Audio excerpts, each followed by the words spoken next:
You're slow in getting your business together, but you are still faithful. You're still working hard.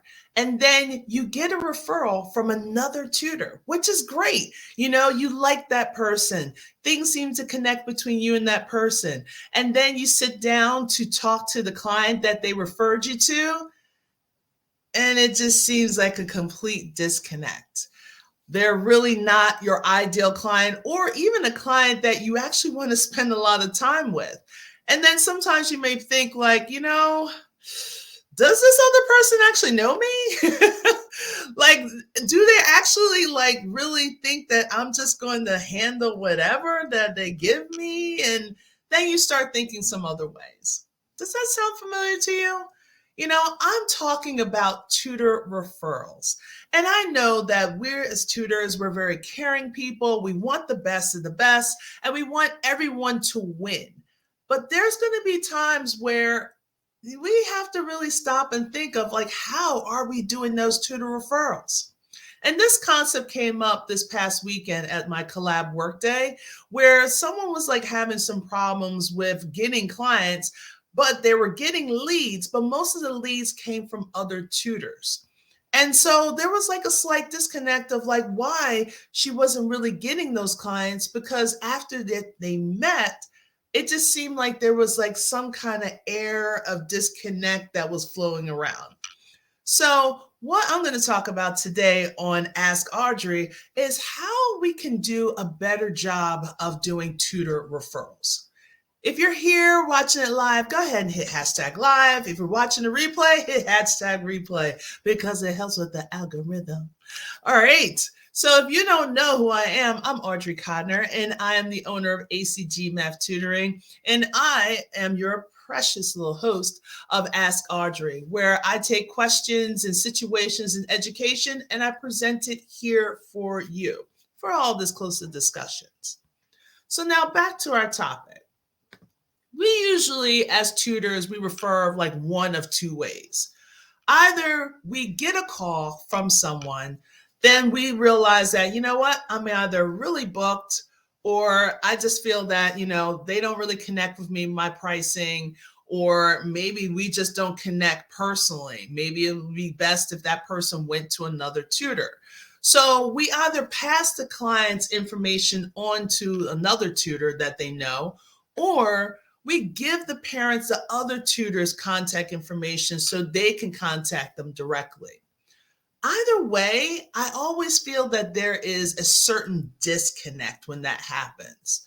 It just seems like there is a great deal of, oh, I'm trying to help somebody else. My cup is running over. I'm going to try to refer to someone else. But there is that small disconnect because when they finally meet with the other tutor, either you hear from the parent saying that, why did you refer me to that person? Or you hear from the tutor saying, why did you refer me to that person? Don't you like me? Like, why are you like doing that to me? Because sometimes there's a lot of information that's missing. There's a lot of like a disconnect. So I just really want to answer this question, like how to gain a referral without losing that connection. And I understand, like basically the whole process is this. You work so hard to do your marketing's working, a lot of people are talking, they're joining in with your programs and your services. And then all of a sudden, like you get to a point where your cup is running over, right? And you don't want to take on any more clients, but you don't want to seem like, all right, let me not publicize anymore, because we all know 1 minute you're fully booked, the next minute you may have like 4 or 5 kids, and so you want to kind of keep it going so people know that you are still in existence with your business. So the client calls you. All right, they finally mustered up the courage to say, my child needs a tutor. I see a lot of your publication. I'm going to go and ask you for assistance. Then they want you. They don't want a representative of you. They don't want another tutor that's representing your tutoring business or your corporation. They want you because they see you, but you're not available. Either it didn't work out during your meet and greet session, or you're just fully booked. But yet you want to bless someone else that's just trying to get themselves, get their feet wet in the whole tutoring business and have themselves grow. So you try to pass off that other tutor or that client onto that other tutor. But that's when things get weird, because most of the time, the tutor doesn't know the person. You're the one that actually talked to that person. So you kind of have an idea of what they're looking for. But then there's always some underlining stuff that's usually not revealed right off the bat. I have to be truthful. There's a lot of parents out there that will not tell you that their child is receiving special education services until you ask them, or until you have the first session and you're like, there's something there. But then when you're passing that person on to another tutor, hopefully your friend, you don't want to pass trash over to your friends, right? You don't want to pass someone that's just going to use them and just like use them not in a good way. You want them to actually get a person that's going to help them advance. It's going to build their confidence up a little bit and have them build themselves up so they can get more people, so they can service. But then this is where I feel we could make a change. And it does take a little more time and effort, but it's going to be worth it in the long run. So instead of just casually passing information on, why not take it a step up? Why not say, okay, well, I noticed that we're not a good fit, but I think you're a good fit with this person. Let's have another meet and greet. And most of the time, the parents are going to be like, oh, I'm like, no, seriously. It's either you just keep aimlessly trying to find another tutor, or we can do this meet and greet. You guys can talk while I'm on the call. And it's like a quick Zoom call. Have them join in with someone else's Zoom. You join in as a guest and you do an introduction. And I think by you doing that introduction, now you're giving that parent a little bit of peace of mind that, okay, this is not just some random person that you're just trying to fit me in with, and then they're trying to stick it to me. Like, you actually know this person, you're listening in for a little bit, and then you ask after like 5 minutes of introductions, and just to basically summarize what you guys were talking about before, then have them do their own meet and greet session, like a free consultation, if you think about it. Let them do it. You sign yourself off and you continue on your world. Literally, you're going to take 5 minutes away. One, you're giving that parent a little ease to build some confidence into this new person, because they never met this other person. They don't even know the other person exists, especially when it comes from, if you're an American and you're trying to pass over to an international tutor. Yeah, a lot of people, some people are okay with language, some people aren't. Some people are okay with accents, some people aren't. So you want to see her ability, or his ability is great, but maybe they might have a problem with the accent. I don't know. But a lot of people, they will get that. By you doing that introduction, it's less of a shock. Now they have you as a safety guard for at least a couple of minutes while they're going through. And then you ask, hey guys, are you guys okay? You want to just take it from here? Majority of the time, they're going to say yes. You dip out. Just say, hey, after end, if you guys want to contact me, you can. I know personally you don't care. You just want them to bond and blend. But by taking that moment, by giving them that little meet and greet, you have created a more positive transition that can help people ease into it. So they don't have to feel like I'm just got tossed in something and I feel negative, and then all of a sudden they're going to have negative feelings about getting tutoring. So just by doing that, it opens things up. Now, if you're the person that's passing over clients to another tutor, even if someone calls you and you say you don't do elementary, I still try to take the call and try. And this is what I had to learn to do more so. I know when it gets busy, I have to say, let me take the call. Let me hear what you're saying. And then let me see if I can pair you with the right person. Now, I can't control if all of a sudden the parent decides to pull I don't want weekly lessons. I want it bi-monthly. And you're like, what? I'm like, that wasn't in the discussion. But whatever that changeroo that they're trying to do with you, yeah, we're going to bash that. I'm going to talk about that in a second.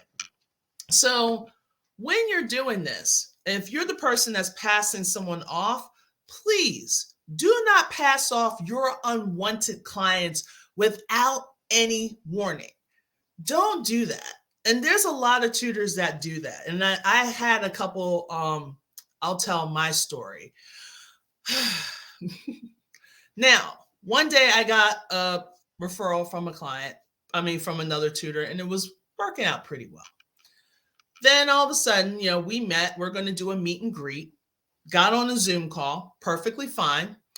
Then I see the little girl and she's waving and I'm waving. And all of a sudden the mother came on and she's like, oh, you're Black. I can't do that. And shuts off the Zoom call. I can't help how the mother feels about me just because of the color of my skin. I can't help that. But what that really got me was the fact that I couldn't help that little girl who apparently needed help, because that's the reason why you're reaching out. I couldn't help her because of it. But that's something I can't control. That is a part of tutoring. I hate to say it. It is. People are going to have their preference. So that's perfectly fine. But when it came down to when I went back to that tutor and I told that person what happened, that person told me, it's like, yeah, I was having problems with that person as well. You got to warn me, because I would have still taken the call to see, because I have dealt with people of different perspectives throughout my life. I've been on this planet for 51 years. Obviously, it's going to happen once in a while. But my thing is, when it comes down to doing my job and doing my job well, I've set that aside for a moment, because I need to focus on that child. I can't worry about your issues. But since that person knew that was occurring, that should have been presented to me. Give me the opportunity to make that choice. So, yeah, here's a major thing. Do not withhold information. Don't do it. Now, if you know that this person is not going to be a good fit for any of your tutoring friends, don't refer them to your tutoring friends. Don't you like them? So don't refer them to your tutoring friends. If you want, you can say, hey, do a Google search if you want to find a tutor, or do a this search. Let them find that other person on their own. Do not refer someone that is not going to be a nice person to your tutoring friends. Now, if you're the person on the receiving end, ask questions. And I know sometimes when I get referrals or someone calls me, and especially I know certain people that I go to for certain things. I know who I go to calculus. I go to Robert every time. And then there's going to be some more people as I'm starting to expand and talk to more people. But I know who my go-to people are for certain things. I know who to go to for elementary math. I know who to go to for middle school math. And if I get overflowed with people, I know who to go to for high school and to college math. So that's what I do. But I like to, if someone gives me a referral, I'm going to ask questions. Not so much why are you referring them to me? Because you're doing it out of the kindness of your heart. But at the same time, what are their abilities? What information did they share with you? And all those questions can be answered if you guys just do another meet and greet and an introduction with the person that they wanted originally to the tutor that's going to receive the transfer. Now, when you do that, also have your terms and conditions ready. Okay? So when you do those meet and greets, everyone was talking about the other tutor, but now I'm not him or her. You're dealing with me now. So For me, I like to, if you're going to give me any information, give it to me before 3 o'clock Eastern Standard Time. Figure out the time period. If you're going to cancel, make sure you cancel. I do 24 hours. I know people get sick and all that stuff, but my thing is, you're messing up my other schedule. So I need that 24 hours so I can maneuver people around. And I charge a fee if you call less than 24 hours, you know? So these are the things, like, have your terms and conditions ready. So when you're presenting it to your new person, they know what your restrictions are. Because remember, this is your tutoring business. This is not their tutoring business and they're calling the shots. No, you're no longer a martyr working in the classroom. You're owning your own business. So you have to have your terms and conditions ready. You need to have your onboarding process ready. You need to know and how people are going to pay you, how much you're going to pay you, all that at the ready. So by having all of that, we can eliminate a lot of lost leads. So really overall, if I'm going to wrap this up, is the fact that don't just pass information off either to the client or either to another tutor. See if it is a good fit. Take a moment to have a meet and greet. So that'll be the introduction. Then they can take it on to that free consultation if they're doing that, and they take it and run with it. If it's a great fit, wonderful. Happy tutoring. If it's not a great fit, just say so. Everyone feels that I have to hold on to the kid. No, you don't. If there's not a good fit, you can go ahead and release it. All right. So that's all I want to say, especially for tutor referrals. It's great that you want to help each other out, but make sure we do it in a way that we're thinking of both sides of the party. We're thinking of good for the parents as well for the oncoming tutor. So if you're a tutor, especially a math teacher that's thinking about tutoring, and you need a place, a safe place to talk about some things about building your tutoring business and asking questions, go ahead and join my Facebook group, From the Classroom to Online Tutoring. It's a virtual community where we're sharing events. I'm going to be sharing some other things that's coming on. So you can go ahead and just sign on in, but make sure you answer the 4 questions. Okay. So, but anything, tomorrow we're going to stay tuned because we have at 11 a.m. Eastern Standard Time, we have Miss Natalie Sharma from Sharma Tuition. She's up in England, and we're actually going to be doing a recording of her session. So we're going to try to go through live, but you know, life happens. But I definitely did not want you guys to miss out on that. So go ahead and join us for that. And that's going to be on Facebook, on LinkedIn, and then recordings will happen on Instagram and YouTube. All right, guys, have a wonderful day and continue to be awesome. This is Audrey Codner from ACG Math Tutoring, signing off from Ask Audrey.